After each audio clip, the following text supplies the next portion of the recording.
Well, just look at all these people who've come to see us today. And look at you.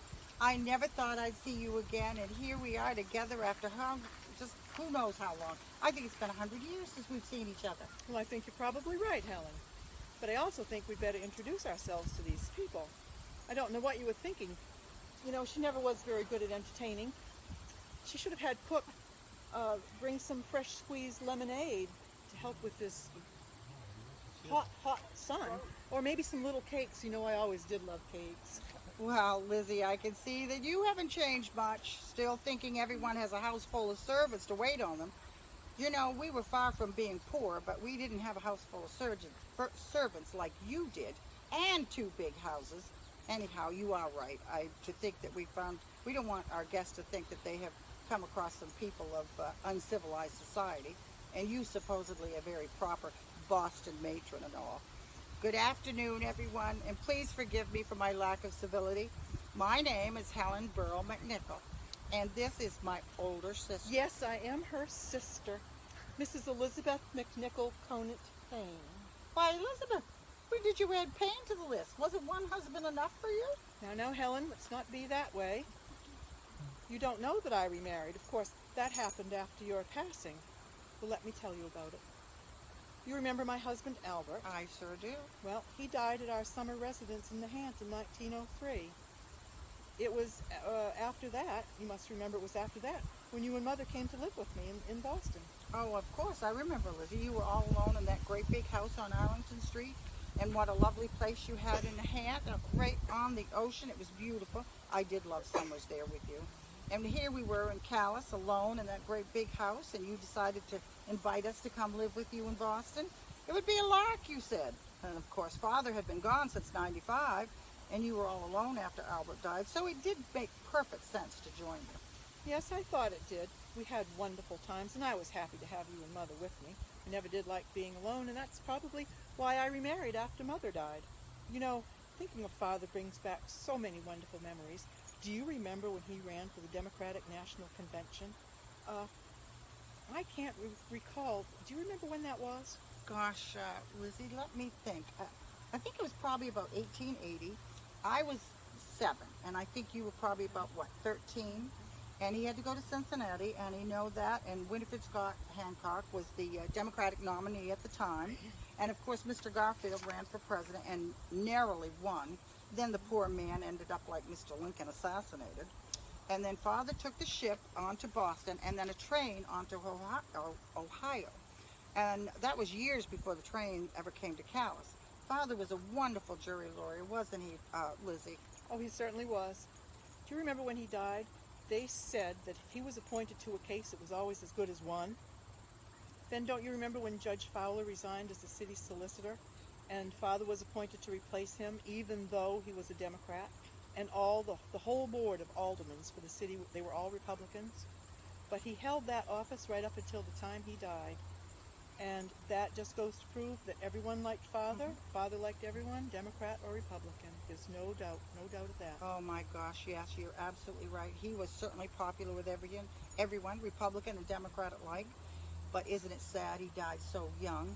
He was in his prime, really, only 55 years old, and after he died, they even said that his early passing was most heartily regretted in the city, and that because he was so energetic and purposeful, that his declining health had been watched by everyone in the community. The whole city grieved when he passed away. That poor lung infection was a terrible, horrible disease, and the poor dear, he suffered right to the end. But he was so fortunate he got to die in his own bed in his own house. That's right. But what you don't know, Helen, is that right after you died, Mother sold the house to Dr. Miner for a hospital. It always seemed somehow coincidental to me that Father died in our house, which later became a hospital. And then, you know, we lost our poor brother Church just the following year, and then I lost Albert only a few years later. There certainly was a lot of sadness in our family for a time. It sounds it. It really does. What about the others? What about George and Fred? And what about Mother? What happened to Mother? She was so fine when I had my accident. Well, oh my, yes they were. And poor you. Going out for a lovely afternoon of skating on Boston Common, like you'd done so many times before, and only 43 years old yourself, and falling and hitting your head, and soon afterwards ending up dead as a result of your injuries. That was a terrible shock to me and poor Mother. Me too. And I can tell you that, my dear, yes, it probably was a shock to you as well. Yes, it was. How we suffered with grief. You, the youngest after poor Church died, going ahead of all of us, even Mother. She kept saying it ought to have been her, that no child should die before her mother. You know, it was only 3 years later that she passed away as well. Really? She seemed so well. What happened to her? Well, she did seem quite well, but, you know, she was 84, and we started spending summers in St. Andrews after you died. You loved the house at Nahant so that Mother just couldn't bear to be there without you. So we would go to St. Andrews instead, and we had a lovely place that we stayed at. It was always pleasant, and it was nice, cool weather, much better than Calais or even Nahant for that matter. But that last summer in 1919, it was in October, and we got on the train and started home, and the train stopped in Calais back in those days, and we were on our way back to Boston, but when we arrived in Calais, Mother wasn't feeling very well. I didn't think too much about it. You know, it was hot. You know how she was in the heat. Oh gosh, yes. She did not tolerate the hot weather well. Do you remember when we were kids living on Church Street? I had a picture of it here somewhere. I don't know what happened to it. But anyway, before Dr. Miner got the hospital, I'm glad he got it as a hospital and didn't turn it into a brothel or anything like that. It had so many pleasant rooms, and it was grand, and a grand place for convalescing. Anyway, in the hot weather, do you remember how Mother used to go down and sleep in the porch because it was cooler? She used to say that the air was just stifling in her bedroom, and so she would go down on the porch. So tell me, what did happen to Mother? Well, since Mother wasn't feeling well, we took rooms at the St. Croix Hotel. And when she continued to feel unwell, I called Dr. Miner and he came, but poor Mother died right there in the hotel room. And the funeral was conducted at the church by Mr. McCulley and Mr. McDonald. And she was buried here with you and Father, and eventually George as well. George is here? George is here. Oh, I didn't know that. I'm surprised. He lived in Ohio with his wife. How did he get here? Don't you remember when we all traveled to Cambridge to his graduation at Harvard Medical School? Yes, What a sure grand did. time that was. And that was even before you got married in New York to Albert there. And then poor Father died even. But tell me, how on earth did George get back here? Well, you see, Helen, George didn't die until 1930. He was 70 years old at the time, and he had a son who was living in Waltham. And that is where my second husband had a summer home, a beautiful summer home. Which reminds me, I still haven't told you about Robert, but that will have to wait just a minute. I'll get to it. Okay. Well, you know, there is a lot to catch up on. 100 years, and we haven't seen each other. But it's just delicious having this time to talk with you and find out what's happened to everyone. I'm glad you did live longer than I did. You are so full of news. I know. Well, anyway, to make a long story short, poor George was visiting his son, Edward, in Waltham, when he suddenly died. He always had said that he wanted to be buried back here at home with you and with Mother and Father. So we brought him home. You see, my second husband, Robert Treat Paine, had a good deal of money. Who am I kidding? He was loaded. So we engaged a private railway car, and we brought George home. It was quite something, really. The funeral was held on the train down at the station right here in Calais, and was conducted by the congregational minister, even though my husband was an Episcopalian. He was even the treasurer of Trinity Church at Copley Square in Boston. In fact, his father had been on the building committee when Trinity was built. Anyway, that's what happened to George, and so he is here, right over here in the back. And what about Fred? You told me about everyone else, but what happened to him? I remember how fond Father was of Frederick Augustus Pike.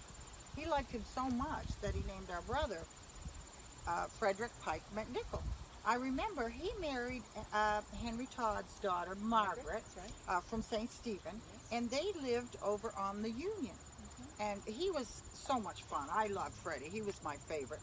And he was only a year older than I was, so we were very close. That's right. You and Fred were very close. And Fred died young, as you did. In a funny way, you know, you two being close, it's kind of strange. He died only a couple of years after you, and he was only 46. He just took ill suddenly and was in a great deal of pain. and only in a matter of days he died from perforation of the bowel, leaving poor Margaret and 4 children. His death was another real hardship for Mother, and I expect it hastened her death as well. I wouldn't be surprised. And now that we've caught up on all the family, I really want to know about this second husband of yours. You know, I always felt it was unfair that you should be able to catch a rich Boston husband while I stayed home and became a spinster. I mean, somebody could have all of this. And now you tell me you had 2? He was wealthier than the first one? Who was this Mr. Paine? Oh, Helen, don't be jealous. It doesn't suit you.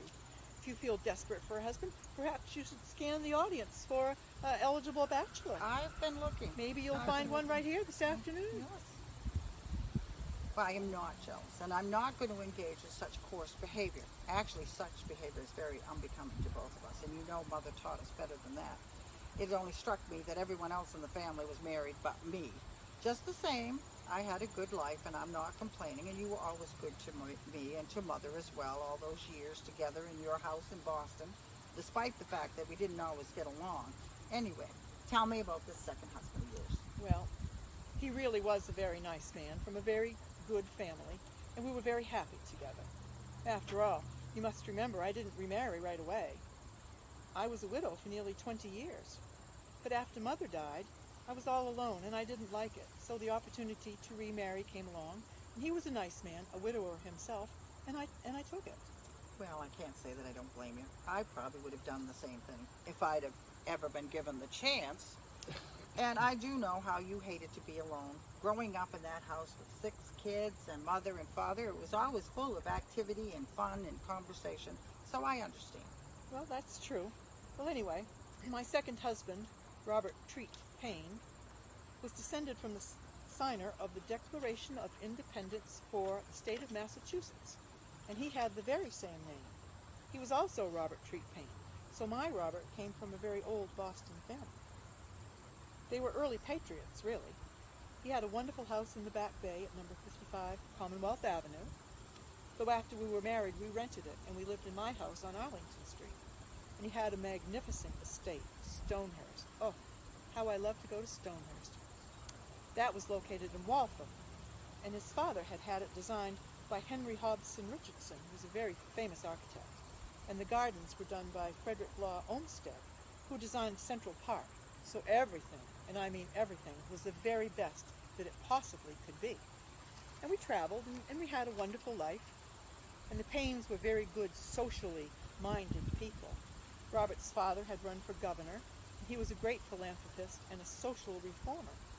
He'd made it possible for ordinary people to secure loans to buy a house, and he created a 100-house subdivision in Jamaica Plain and a row house development in Roxbury. There were important examples of housing for ordinary people. They were revolutionary ideas for his time, really. He was a wonderful man, although I never met him. He had died before Robert and I were married. Well, Lizzie, really and truly, I am happy for you. And I'm glad you had such a wonderful life. And I must say, you were always generous to Mother and me. And didn't we have fun all those years in Boston when we were living together? We got to go to parties and galleries and museums and the symphony and the shopping on Washington Street. But my favorite was going to the Ritz-Carlton and having lunch in that magnificent ivory and gold dining room. Oh, I loved that. And none of that would have happened without you. So I know you must have missed us all when we were gone. Oh, Helen, you don't know how much I missed you and Mother. Do you know that every year I put roses in the Congregational Church here in Calais in memory of the family? I didn't know that. I didn't want people to forget us, especially Mother and Father. I did it several times a year. It really made me remember and feel close to all of you. When I came to visit, I would stand in front of the old house and think about how happy we all were there. By then it was a busy hospital, and it seemed different, but still, it was good to see it being used in helping people. It made me think of something my husband or his father might have done. I was proud we'd sold it to Dr. Miner, and now, you know, as the afternoon comes to an end, I hate to leave you, Helen. I can't tell you how much I've loved being with you today, if only for this short time. And I, you, my dear Lizzie. And it's best we do say goodbye to our guests. It's time for them to leave. And we've been so engaged in our conversation that I fear we've been neglectful to all of you. I hope we haven't bored you. And you know, Lizzie, I do love you. And I you, Helen. You know, I don't know when we shall ever have the opportunity to converse like this, but I should like to take this moment to apologize for all the various nicknames I called you when we were children. The one that stays in my mind very most was Pickle. You were my little Pickle MacNichol. I do hope you'll forgive me. Absolutely. Well, we'd best say goodbye to our guests. It's time for them to leave. And once again, my apologies for my sister's lack of hospitality and not ordering refreshments. You know, some things just never change. Thank you.